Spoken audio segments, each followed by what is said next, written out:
conveniently buried by the union government. Their press releases, their statements completely ignore the facts. And with a few exceptions, the media does not get an opportunity to carry the truth about the economy. Therefore, Professor Rajiv Gowda's team decided to produce a comprehensive report on the real state of the economy. There is, of course, an unreal state of the economy, which is put out by the government every day, every hour. There is a real state of the economy. This report is well documented and well sourced. It runs to about 95 pages, but there is an executive summary of about 9 pages. I urge all of you to read the executive summary and report on that basis. Of course, your editors and sub-editors will delve deeper into a subject of their interest and go into the body of the report, and they can pull out and publish many more facts, many more issues can be highlighted, and many more evidence can be brought on record. Briefly, the economy is in a slowdown. That cannot be denied at all. However much the government may try to do that, the economy is a slowdown, and it is maybe falling up to 2% of the previous year's growth. The second important factor is there are no jobs. Youth employment is perhaps close to 40%. Among graduates, unemployment rate is close to 30%. There are no jobs, despite the letters handed over from time to time by the Honorable Prime Minister. The jobs are being created. Those letters of appointment are filling jobs already vacant. They are not creating jobs. The third is wages have stagnated for 4 or 5 years, especially rural wages, agricultural wages, daily workers. Wages have stagnated for 4 or 5 years. In the meanwhile, inflation is raging. Look at food inflation, education inflation, and healthcare inflation. All are in double digits. Food, education, and healthcare inflation are in double digits. While inflation has been raging for 2 or 3 years, and in many cases in double-digit inflation, yet the wages have stagnated. And finally, there's huge inequality. Nobody's denying that the upper crust of 1% is extremely wealthy. I concede even the middle class, the top 20 or 30% may be better off. But what about the remaining 70%? The bottom half of India's population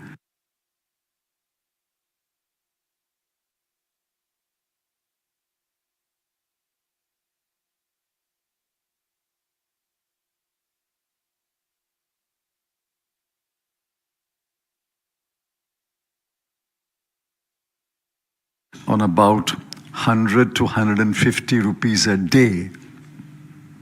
That is 50% of India's population lives on about 100 to 150 rupees a day. There's huge inequality. And that gap between the rich and the poor is growing. And government has done nothing to address this inequality. Now we can go examine the reasons why we have come to such a pass. But a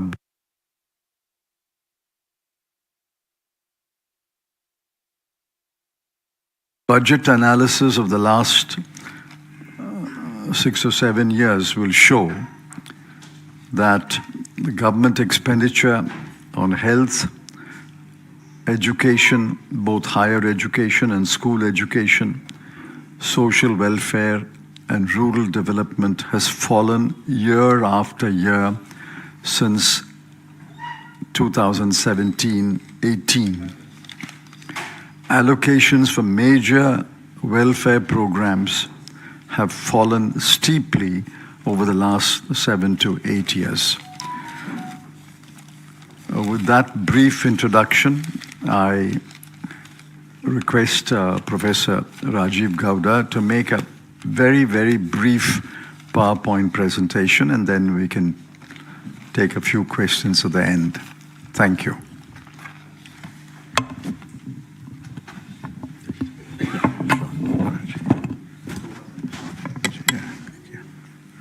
Thank you, sir.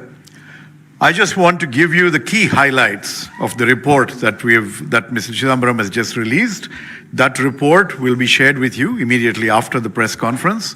And we will also be sending you a soft copy of the report, of a Word version of the executive summary. Now, and I can also send you the highlights PPT if you wish.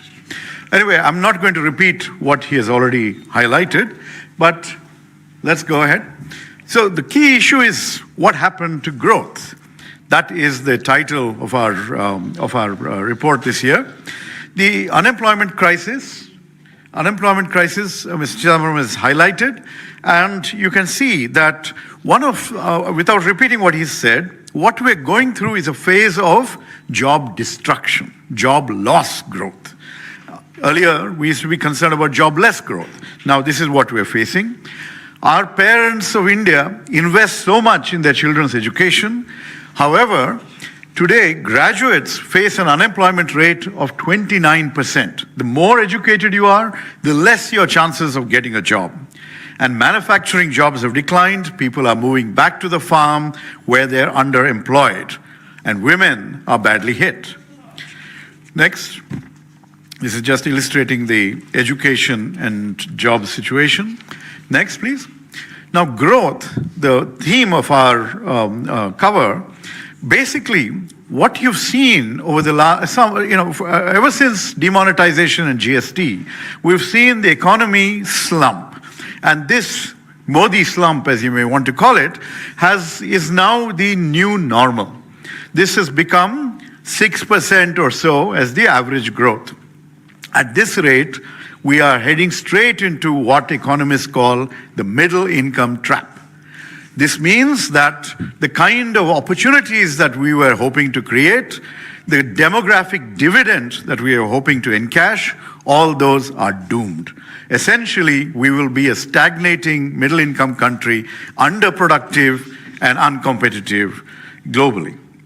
Per capita income has been growing at 4.52% since 2014, since Prime Minister Modi took over, and our per capita income is now below that of Bangladesh. 34% of Indians survive on less than 100 rupees per day, and income inequality is worse than it was under the British. Next, please. Yeah, this is just the detail. It's there in the report. The other real challenge, next, is that incomes are stagnating, people's and household savings are dropping, and their debt levels are increasing. Household savings are now at a 47-year low.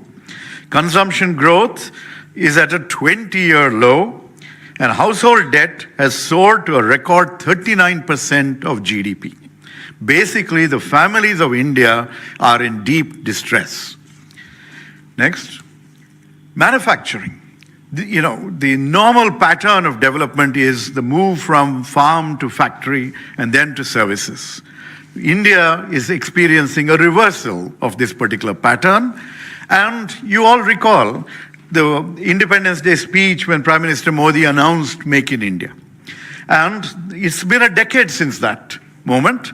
And if you look at the targets, the target for Make in India was to increase manufacturing growth to 12 to 14% per annum. Since that period, it has averaged 5.8%. He wanted to increase the share of manufacturing in GDP to 25% by 2022. Last year, the share has remained stagnant at 15.8%. Number of jobs in manufacturing have come down by half between 2016 and 21. And he announced that he would create 100 million jobs in manufacturing by 2022. Instead, we have seen the workforce decline from 12.6% more than a decade ago to 11.4% last year. Next, massive corporate tax cut that was delivered to the private sector. They have not had the confidence in the leadership of the economy, in the guidance that the government gives, and has therefore chosen not to invest. Without investment by the private sector, there are no jobs being created, and economic slowdown is very, very apparent. In the last financial year, 23 to 24, new project announcements have fallen by 21%. Exports used to be more than 25% of GDP under the UPA, under Mr. Chidambaram. Today, they're below 20% of GDP, and our import dependence on China has surged by more than 83% since 2019-20. FDI has been falling. In 2023, it had come down to 0.8% of GDP. That means the world also is losing confidence in India's economic management. And 21,300 high net worth individuals have left the country between 2022 and 2025. These are people who otherwise should have been investing here. Next, what about the poor? Well, welfare schemes across the board are under attack. Mr. Chidambaram talked about the cuts in health, education, and other welfare programs. Well, you know what the impact is. Chronic malnutrition affects 38% of India's children even today. There have been budget cuts to the National Food Security Act, to the PM Matru-Vandana Yojana, to Mahatma Gandhi, Manrega, and health allocation is now less than 0.27% of GDP. Manrega is the unkindest cut. It is supposed to be a demand-driven program. It is the right of people to get 100 days worth of employment, but not even 45, 50 days are being provided. A lot of people are being axed from the payrolls. And again, a large number of people are being kept out because of the glitches in the Aadhaar-based payment system. If a lot of the budget allocation that you see for Manrega is being used for previous year payments and is not actually the amount that is going to those who are in distress. Next, farmers are hurting. You see this in the borders of Delhi. Agricultural growth, after a blip, has fallen to 1.4% in 23-24. The old story, MSP according to Swaminathan formula, which was promised, has never been delivered. The Pradhan Mantri Fasal Bima Yojana is benefiting the insurance industry and not our annadatas.